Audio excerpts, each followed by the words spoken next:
नमस्कार साथियों। तो साथियों, जैसा कि आप सभी अवगत हैं इस बात से कि मैंने वादा किया था कि हमारे समाज के जो भी साथी जिन्होंने संघर्ष करके अपने जीवन में कोई मुकाम बनाया है, उनकी जीवन गाथा को, उनके संघर्ष को हम आपके सामने लाने का प्रयास करेंगे।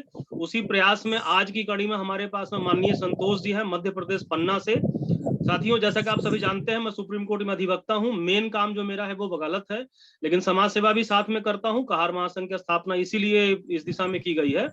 और समाज सेवा के ही क्रम में एक कोशिश ये भी है कि जितने भी हमारे वैसे साथी हैं जो जो संसाधनों के कमी और तमाम चीजों की असुविधा होने के बावजूद अपने जीवन में ठहरे नहीं, रुके नहीं, विमुख नहीं हुए अपने सफलता से, और वो जीवन में सफल हुए हैं, तो उसी कड़ी में आज माननीय संतोष जी हैं। संतोष जी, अपने बारे में और अपने परिवार के बारे में थोड़ा परिचय दीजिए संक्षिप्त में। जी सर, जैसे कि सर मैं संतोष कुमार वर्मन, पिताजी का नाम स्वर्गीय श्री प्रभु वर्मन है, हनुमानगंज जिला पन्ना मध्य प्रदेश से हैं। सर हम लोग 5 भाई लोग हैं, एक सिस्टर हैं और मेरे पिताजी और मेरे पापा जी। माइक को थोड़ा सा नजदीक कीजिए, पेड़ की हवा आपकी आवाज दाब रही है। माइक को थोड़ा नजदीक कीजिए, माइक को। जी सर। जी। 5 भाई एक बहन है सर, और पापा और जो बब्बा थे हमारे, वो भी पीडब्ल्यूडी विभाग में थे। तो 2013 में पापा जी का एक्सपायर हो चुके हैं और बब्बा भी एक्सपायर हो चुके हैं 2014 में। और इसी के संघर्ष के करते हुए आपसे भी 2018 में कहार महासंघ से सर हम जुड़े हैं, क्योंकि 8वीं तक हमारी यहाँ हनुमानगंज में पढ़ाई हुई थी। 8वीं के बाद सर भोपाल में हमारी पढ़ाई हुई है। उसके बाद पर जो उच्च शिक्षा थी वो फिर हमने पार्ट टाइम करके की है उसे भोज से, क्योंकि उतना सर फिर परिवार की जिम्मेदारी आ जाने के कारण 2013 में तो सर उतना समय नहीं दे पाए। लेकिन फिर भी क्योंकि परिवार की जिम्मेदारी थी, एजुकेशन भी पूरी करनी थी, तो इस वजह से सर जैसे उनसे बना उस प्रकार से हमने शिक्षा ग्रहण की, कंप्यूटर वगैरह किया और अभी वर्तमान में कंप्यूटर ऑपरेशन सोसाइटी लेवल पे। संतोष जी, बहुत अच्छा लगा आपका संघर्ष देख करके। संतोष जी, एक चीज जानना चाहूंगा कि आप पन्ना जिले में जहां से हैं, तो ये प्रेरणा आपको कैसे मिली कि घर में संसाधन नहीं है, पैसा नहीं है, इसके बावजूद पढ़ाई को नहीं रोकना है, सरकारी नौकरी में जाने के लिए रुकना नहीं है, उसके लिए कोशिश करते रहना है। इस प्रेरणा को कहाँ से मिली और कैसे आपने इसे अपना सफर को बनाया, वो थोड़ा सा बताइए।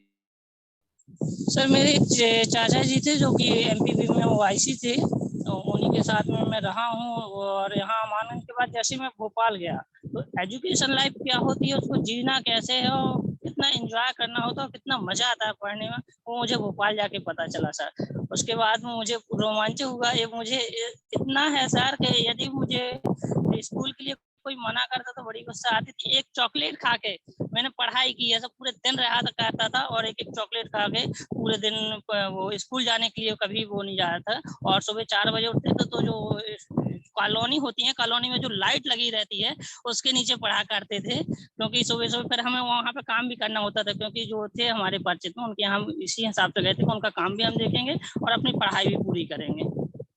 तो संतोष जी, आज के विद्यार्थियों के लिए आप एक प्रेरणा स्रोत हैं कि आपने किसी परिचय वाले के यहाँ उनका काम भी देखा और अपनी पढ़ाई भी की।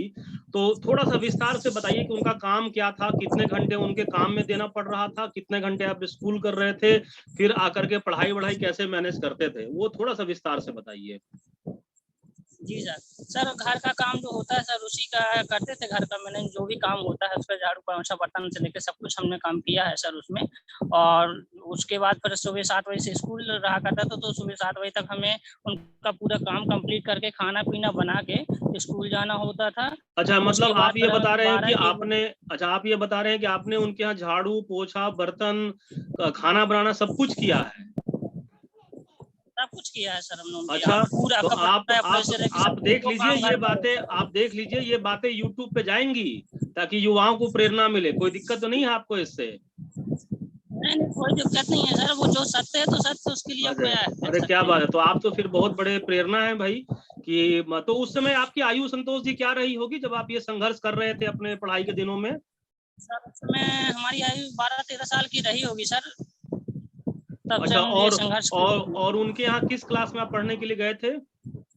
सर यहाँ से हम 8वीं क्लास, हमने भोपाल में 8वीं के बाद सर हम यहाँ से चले गए थे। 8वीं के बाद चले गए थे, तो अपने किसी परिचय वाले के यहाँ गए, भोपाल में गए, वहाँ जी उनके जी यहाँ बिल्कुल। आपने झाड़ू पोछा, कपड़े धोना, खाना बनाना, ये सब कुछ किया, उनका सेवा किया, और सिर्फ इसीलिए किया, इसलिए नहीं किया कि मुझे अपना जीवन चलाना है, 2 टाइम भोजन करना है। आपका था कि मुझे बड़े शहर में पढ़ाई करनी है, पढ़ाई करने के लिए मुझे रहने का, खाने का और किताबों का, कॉपी का खर्चा चाहिए, वो आपको उनके यहाँ वही काम करके मिल सकता था, इसलिए आपने ये काम किया। अच्छा, ठीक जी है। जी सर तो बिल्कुल, फिर मैंने वही किया। आपने वहां से 10वीं की पढ़ाई की या 12वीं की पढ़ाई कंप्लीट की? 12वीं तक सर वहाँ पे कंप्लीट थी। 12वीं के बाद चूंकि पिता 2013 में एक्सपायर हो गए थे, तो कॉलेज अच्छा, का हम लोगों ने एडमिशन वगैरह करना था, तो बैरागढ़ में हमारा सब हो चुका था।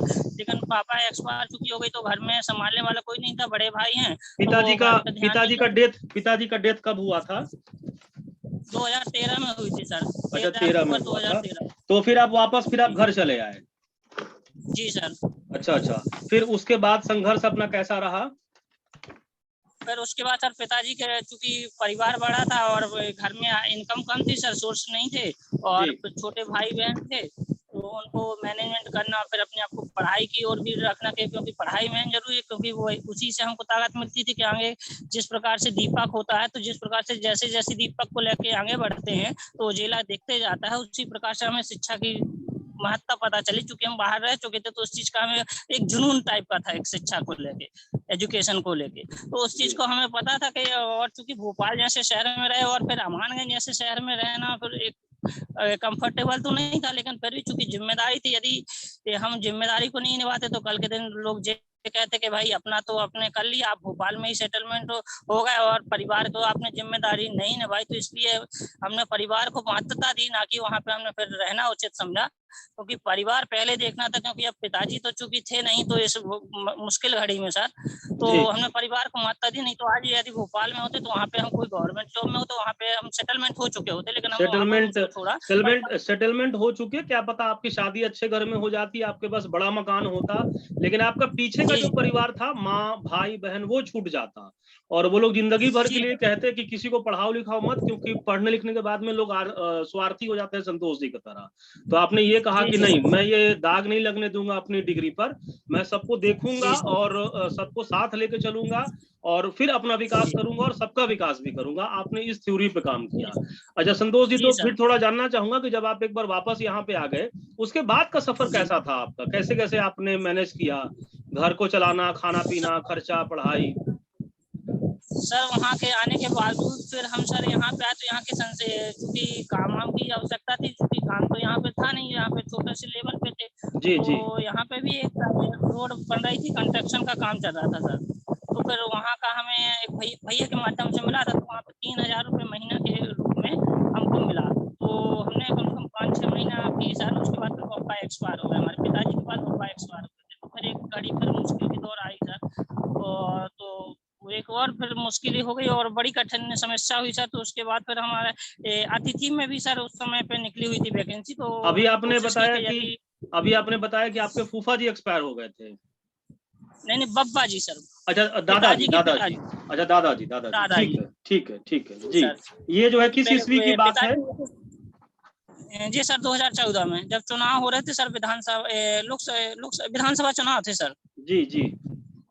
13 के कुछ वो है, अच्छा, 2013 में अच्छा। उस जी। समय वोट डाल के आज उसी दिन उनके हम्म, एक्सपायर हो गए थे सर, वो गिर अच्छा। के। तो एक समस्या एक और आ गई, क्योंकि पहले से हम लोग पिताजी के एक्सपायर हो गए थे, तो पहले से हम्म, हम लोग कमजोर आर्थिक स्थिति थी, तो एक और संकट की घड़ी, तो एक हमारे चौरसिया जी हैं पटवारी जी, तो उनसे हमने 500 रुपए लिए, उसमें उनकी दवाई दारू जैसे कि डॉक्टर को बताया, तो उन्होंने मृत घोषित कर दिया। एक समस्या थी, फिर कर्ज लेके जैसा जो भी किया उसको संघर्ष किया, हार नहीं माने और आगे बढ़े। उसके बाद फिर हमने उसके जैसे उससे निकले, अतिथि में हमने ट्राई किया, तो 3 साल हमने अतिथि शिक्षक वर्ग के 3 में पढ़ाया।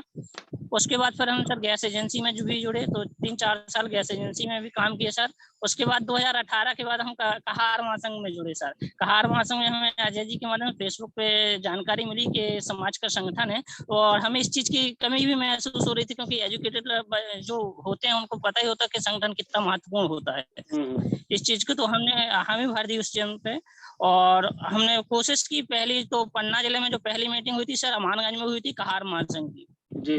जी। और उसके बाद से सर हमें श्री नारायण प्रसाद रेकवार जी मिले, जो कि समिति प्रबंधक है। वो हमारे लिए वरदान साबित हुए सर। अरे क्या बात है, क्या उन्हीं बात की है, देन बहुत है कि बढ़िया, आज हम यहाँ तक पहुंचे। बहुत बढ़िया, बहुत बढ़िया। आज आज उनका भी इंटरव्यू आपसे थोड़ी देर पहले करके यूट्यूब पे डाला है, आप उसको देखिएगा, ठीक है? आपके पास लिंक जी उसका जी पहुंच जाएगा, आप उसको देखिएगा। जी संतोष जी, ये जो कड़ी है ना इंटरव्यू करने की, ये कड़ी असल में कहार महासंघ को या मुझे अपने आप को या कहार महासंघ के राष्ट्रीय पदाधिकारियों को या प्रदेश पदाधिकारियों को फेमस करने का प्रयास नहीं है। ये प्रयास सिर्फ जी इस दिशा में प्रयास है कि आप जैसे लोग, नारायण जी जैसे लोग और न जाने कितने ऐसे अनगिनत लोग हैं जो लोग बिल्कुल जमीन से उठ के अपना संघर्ष करके, अब आपने कितनी बड़ी बात कही कि मैं अपने एक परिचय के यहाँ गया था और वहां जो जो आपने संघर्ष किया वो सब लोग अभी दर्शक देखेंगे, सुनेंगे। और मुझे लगता है कि दिल से अगर कोई आपके इंटरव्यू को सुने तो कोई आदमी इस बात के लिए कभी नहीं रोएगा कि मेरे घर में लाइट नहीं है, मेरे घर में कंप्यूटर नहीं है या मेरे घर में कोई फैसिलिटी नहीं है, इसलिए मैं बड़ा आदमी नहीं बन पाया। अगर कोई आदमी आपके तरह ठान ले कि मैं तो किसी के यहाँ झाड़ू भी मारूंगा, पोछा भी मारूंगा, खाना भी बनाऊंगा, कपड़े भी धोऊंगा और उसके बाद भी पढ़ाई करूंगा, तो फिर मुझे नहीं लगता कि हिंदुस्तान का कोई भी लड़का या कोई भी लड़की पढ़ाई करने से चूक सकता है। आज मैंने मुस्कान जी का भी इंटरव्यू किया है, आप उनका इंटरव्यू भी देखिएगा। उनके पिता चाय बेचते हैं और उन्होंने अपने इंटरव्यू में मैं बताया कि किस तरह से किराए के मकान में रह के पिताजी की चाय का छोटा सा दुकान था और उन्होंने 12वीं तक की पढ़ाई की और वो तमाम संघर्ष मुझे आप में और उनमें बहुत ज्यादा सिमिलैरिटी दिख रहा है। असल में संतोष जी, मेरा मानना है ना कि तमाम संघर्ष करने वाले लोग, तमाम जो संघर्षशील लोग हैं, मेहनती लोग हैं, वो एक ही जैसे होते हैं। कहानी के पात्र अलग अलग होते हैं, है ना? किन्हीं के यहाँ माँ नहीं है, किन्हीं के यहाँ पिता नहीं है, किन्हीं के यहाँ दादा नहीं है, किन्हीं के यहाँ कुछ है, किन्हीं कुछ, लेकिन मोटी सी बात है कि संघर्ष सबके साथ में है। और जो लोग भी सफल हुए हैं उन्होंने बहुत कुछ खोया है, बहुत कुछ सहा है, तब संघर्ष हुए हैं, सफल हुए हैं। तो संतोष जी, जब आप महासंघ में आए तो महासंघ की ऐसी कौन सी बात आपको, आप तो पढ़े लिखे हैं, आपने इतना जीवन में संघर्ष भी किया है, मुझे आपके संघर्षों को सुन के मेरे जो है रोए खड़े हो गए हैं हाथों के। अगर आप नजदीक होते तो आप महसूस कर पाते कि मैं कितना रोमांचित हूं आपके संघर्षों को सुनने के बाद में।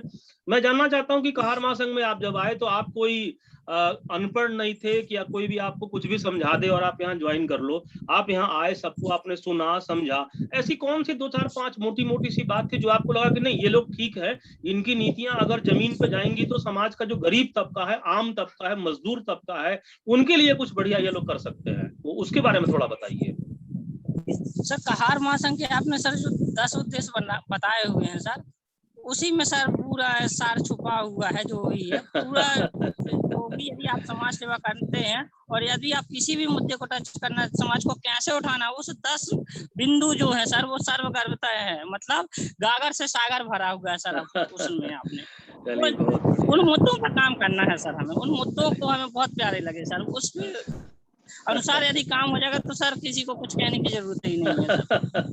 चलिए, बहुत बढ़िया। एक तो कि आपका बहुत बहुत धन्यवाद कि आप अभी ड्यूटी पर हैं और आप अपने विभाग की ड्यूटी कर रहे हैं, इसके बावजूद आपको अभी लंच का टाइम मिला था। आज आप लंच के लिए देर से निकले हैं और लंच न करके आपने महासंघ के लिए, समाज के लिए समय निकाला, और इसके लिए मैं व्यक्तिगत आपसे माफी भी मांगता हूं। मैं हाथ जोड़कर आपसे माफी मांग रहा हूं कि आज आप सुबह से कुछ नहीं खाए हैं, इसके बावजूद आप जो है 10 मिनट का आपको समय मिला लंच करने के लिए, लेकिन आपने उसमें लंच करने के बजाय जो है कहार महासंघ को, इस चैनल को इंटरव्यू देने का सोचा। आपकी ये सोच थी कि आपकी जो बातचीत है वो अधिक से अधिक लोगों तक जाए इस प्लेटफॉर्म के माध्यम से। आज के युवाओं के लिए संतोष जी, जिनके घर में बिजली भी है, कंप्यूटर भी है, लैपटॉप भी है, बढ़िया मोबाइल भी है, बढ़िया बाइक भी है, लेकिन फिर भी वो सरकार में क्लर्क या ऑफिसर या कुछ टीचर नहीं बन पाते हैं, उनके लिए क्या आप संदेश देना चाहेंगे? सर उनके लिए यही संदेश है कि सबसे चीजें जो पढ़ाई करते हैं उसको, पढ़ाई को उस नजरिए से ना देखें कि सिर्फ नौकरी करना है या फिर हमें कुछ नौकरी करना है और सिर्फ परिवार को पालना है, सिर्फ इस नजरिए से ना देखें उसको। पढ़ाई को इस हिसाब से देखें कि हम अपने समाज में हम अपना, और हम इसको किस प्रकार से अपने यूजफुल कर सकते हैं, अपने पैरों पे कैसे खड़े हो सकते हैं, उस नजरिए से देखें। किस प्रकार से बेनिफिट कर सकते हैं उस नजरिए सर देखना चाहिए, उसी हिसाब से संघर्ष करना चाहिए और सोचने और समझने की क्षमता विकसित करनी चाहिए। क्योंकि आजकल की युवाओं में जो देखी गई है, कमी देखी गई है। आजकल जो मेरी उम्र के बच्चे हैं, मैंने भी जिनसे बात करता हूँ तो उनमें सर ये कमी मैं महसूस करता हूँ। हो सकता है मैं गलत भी हूँ, लेकिन मैंने जो महसूस किया मैं आपको वो बता रहा हूँ। उनमें सोचने समझने की क्षमता जो है सर वो सही दिशा में नहीं है। उस अच्छा। चीज को नहीं के गलत है क्या है और सही क्या है उसका अंतर नहीं है। दोस्त और दुश्मन की पहचान नहीं है। अच्छा, तो जब तक आपको ये ऐसा, चीज नहीं हो पाई कि दोस्त आपको कौन है और दुश्मन कौन है। तो आपको ऐसा नहीं लग रहा है कि पूरे युवाओं पे आप जो प्रश्न उठा रहे हैं, युवा आपसे खफा हो जाएंगे? आपको ऐसा नहीं डर कोई लगता बात है? नहीं, बिल्कुल नहीं सर, क्योंकि जब तक शंकाएं पैदा नहीं होंगी, जब तक प्रश्न नहीं उठेंगे, जब तक उसका समाधान नहीं होगा सर। अच्छा अच्छा, ठीक है, बहुत बढ़िया बहुत बढ़िया। तो ठीक है संतोष जी, मैं आपका अब समय बर्बाद नहीं करूंगा। आपसे मैं दोबारा माफी मांगता हूं। आपने अपना लंच टाइम हम लोगों को दिया है, एक तो कि 3 साढ़े 3 4 घंटा के बाद आपको लंच टाइम मिला, इसके बावजूद आपने लंच नहीं करके आपने जो है हमें इंटरव्यू देना मुनासिब समझा। इसके लिए मैं बहुत बहुत धन्यवाद व्यक्त करता हूँ आपका, बहुत बहुत धन्यवाद सर आभार आपका। व्यक्त करता हूँ आपका। और उम्मीद करता हूं, ईश्वर से मेरी दुआ है आपके लिए, प्रार्थना है, दिल की गहराइयों से प्रार्थना आपके लिए संतोष जी, कि आप जीवन में बहुत ऊपर जाइए और न सिर्फ अपने जिले की बल्कि अपने प्रदेश की, देश की, पूरे हिंदुस्तानियों की, सभी देशवासियों की, आप पूरे मानवता की सेवा कीजिए।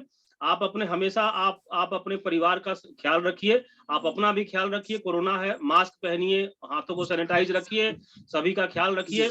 और फिर हम लोग मिलते रहेंगे, बातचीत करते रहेंगे। आपका बहुत बहुत धन्यवाद। सभी दर्शकों से भी धन्यवाद मेरी सर आपका विनती है, भी आपसे बात आपको भी नमस्ते, बहुत बहुत धन्यवाद। सभी दर्शकों से भी मेरी विनती है कि वीडियो अगर ठीक लगा हो तो इसको लाइक कीजिए, कमेंट कीजिए, शेयर कीजिए, चैनल को सब्सक्राइब कीजिए।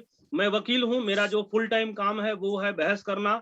यहाँ पर मैं अपना मेन काम छोड़ के मैं काम कर रहा हूँ, क्योंकि मुझे लगता है कि इस तरह के इंटरव्यू जनता के सामने लाने से आप सभी को बहुत प्रेरणा मिलेगी, खासकर उस वर्ग को, उन लोगों को जिन्हें यह लगता है कि हमारे घर में एसी नहीं है, बिजली नहीं है, तो हम पढ़ाई नहीं कर सकते। आप मिलिए हमारे संतोष जी से, आप मिलिए हमारी छोटी बहन मुस्कान जी से, और भी ऐसे तमाम लोग हैं हिंदुस्तान के हर गांव में, हर कस्बे में, हर खेड़े में ऐसे लोग हैं जो लोग संसाधनहीनता का, अपने सुविधाओं के अभाव का रोना नहीं रोते हैं, बल्कि उन्होंने जो है जैसा है उसे स्वीकार किया और बेहिसाब संघर्ष किया, बेहिसाब जज्बा को दिखाया, और आज वो एक सफल जीवन जी रहे हैं। संतोष जी, आपका बहुत बहुत धन्यवाद, आपका बहुत बहुत आभार, धन्यवाद आपका सर दिन शुभ आपका। हो। धन्यवाद।